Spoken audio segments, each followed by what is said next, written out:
Hi, my name is Viveksandeep Chandrasekar. I'm a gastroenterology and hepatology fellow at the University of Kansas Medical Center in Kansas City. I'm here to give you an introduction and brief overview of our paper in Endoscopy titled Significantly Lower Annual Rates of Neoplastic Progression in Short Compared to Long Segment Non-dysplastic Barrett's Esophagus, a systematic review and meta-analysis. The incidence of esophageal adenocarcinoma is on the rise, especially in the Western world, and the 5-year survival rate is less than 20%. Barrett's esophagus is a well-established pre-malignant condition for esophageal adenocarcinoma.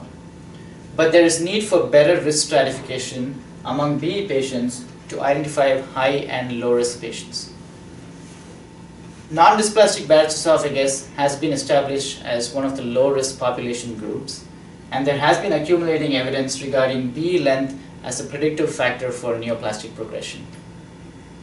The British Society of Gastroenterology recommends different screening intervals based on the BE length for non-dysplastic patients, 3 to 5 years for short segment Barrett's esophagus and 2 to 3 years for long segment Barrett's esophagus.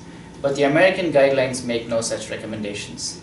And moreover, the exact estimates of neoplastic progression in non-dysplastic BE patients is still unclear. And that's the reason why we decided to do this systematic review and meta-analysis. We did a database search and included studies with only non-dysplastic BE patients with documented BE length as short segment and long segment BE, and providing outcomes regarding progression rates of high-grade dysplasia and cancer with a follow-up duration of more than 12 months at least. And we excluded any studies which did not satisfy these criteria. Our primary outcome was to estimate the annual incidence rate of progression to cancer in short versus long segment BE patients. And our secondary outcome was to estimate the annual incidence rate of progression to combined endpoint of high-grade dysplasia and cancer in short versus long segment BE.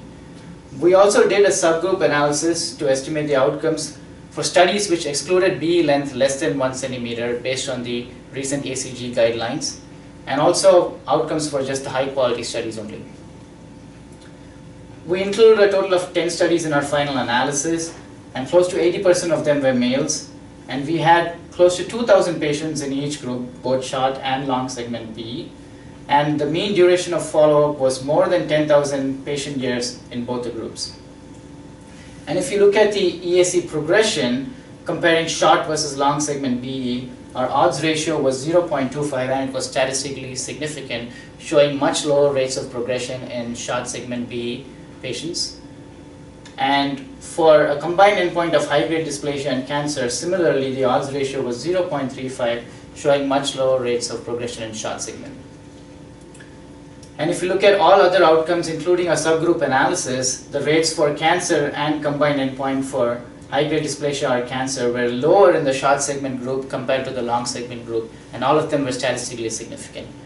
Thus, our systematic review and meta-analysis shows that short segment patients have a much lower risk of progression to neoplasia compared to long segment, and future guidelines should consider giving different surveillance interventions based on the BE length. Thank you.